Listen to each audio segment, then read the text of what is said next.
எனக்கு மிகவும் அன்பான அன்பு சகோதர சகோதரிகளே, இந்த காலை வேளைகளை பார்த்து கர்த்தருடைய வார்த்தை சொல்லி உங்களை உற்சாகப்படுத்துவது அதிக மகிழ்ச்சி அடைகிறேன். எங்களுக்காய் ஜெபியுங்கள். எங்களை தாங்குகிறவர்கள் ஒவ்வொருவரையும் கர்த்தர் ஆசீர்வதித்து மேன்மைப்படுத்துவாராக. கர்த்தர் இந்த நாளை ஆசீர்வதிக்கும்படி நமக்கு கொடுத்திருக்கிற உன்னதமான வாக்குத்தத்தம் என்ன என்று பார்ப்போம்.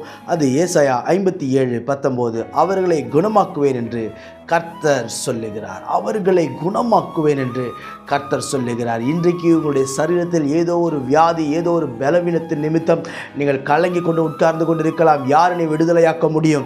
யார் எனக்கு இந்த பலவீனத்திலிருந்து விடுதலை தர முடியும்? யார் எனக்கு ஆரோக்கியத்தை தர முடியும் என்று சொல்லி நீங்கள் யோசித்து கொண்டிருக்கலாம். கர்த்தர் சொல்லுகிறார், உன்னை நான் குணமாக்குவேன் அவர் என்று வாக்கு கொடுக்கிறார். பிரியமானவர்களே, ஒருவேளை டாக்டர்ஸ் எல்லாம் கையை பிரிச்சுட்டாங்க, பிரதர் இனி எனக்கு இதிலிருந்து மீண்டும் வெளியே வர முடியல என்று சொல்லி நீங்கள் யோசித்து கொண்டிருக்கலாம். நீங்கள் இருக்கிற இடத்தில் இயேசுவே என்று கூப்பிட்டு பாருங்கள். இயேசுவே என்று கூப்பிடும்பொழுது நிச்சயம் சொல்லுகிறேன், அவர் உங்களுடைய சூழலை மாற்ற போதுமானவராய் இருக்கிறார்.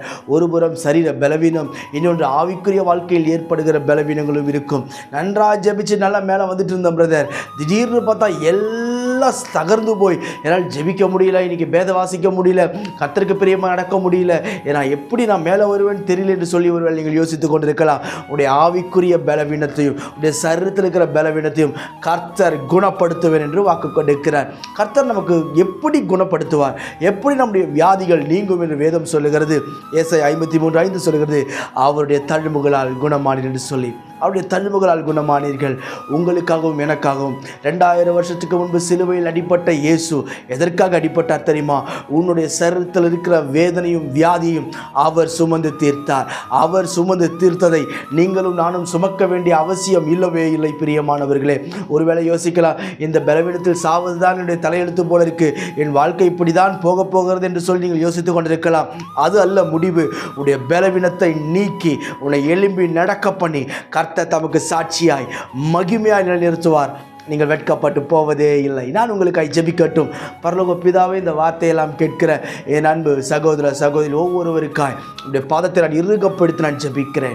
நீர் உடைய வசனத்தை அனுப்பி இப்பொழுது யார் யாரெல்லாம் பலவீனத்தில் இருக்கிறார்களோ அற்புத சுகத்தை கட்டளையிடும்படிக்கு நான் ஜெபிக்கிறேன். ஆண்டவரே, எல்லா சருத்துக்கிற பலவீனங்கள் நீங்கட்டும், பூரண சுகப்படுத்துவீராக ராஜா. இப்போது வல்லமை உள்ள கரம் நீட்டப்படுவதாக நான் ஜெபிக்கிறேன். எல்லா பலவீனத்தின் கட்டுகள் அறுக்கப்படுவதாக, வியாதியின் கட்டுகள் அறுக்கப்படுவதாக ராஜா. ஆண்டவரே, உடைய கரத்தை நீட்டி கர்த்தரை தொட்டு பூரண சுகப்படுத்துவீராக. உங்க நாமத்தை நீங்க மகிமைப்படுத்துங்க. இத்தனை நாட்களுடைய பிள்ளைகள் பட்ட கஷ்டங்கள் போதும், வேதனைகள் போதும், அவமானங்கள் போதும், நிந்தனைகள் போதும். ஆண்டவரே, எல்லாவற்றையும் நீக்கி போட்டு உடைய பிள்ளைகளை வாழ வைப்பீராக. கிருபை சூழ்ந்திருக்கட்டும். பெரியவர் பெரிய காரியங்களை செய்யும். இயேசுவின் நாமத்தில் ஜெபிக்கிறேன் ஜீவனுள்ள பிதாவே. ஆமென். God bless you.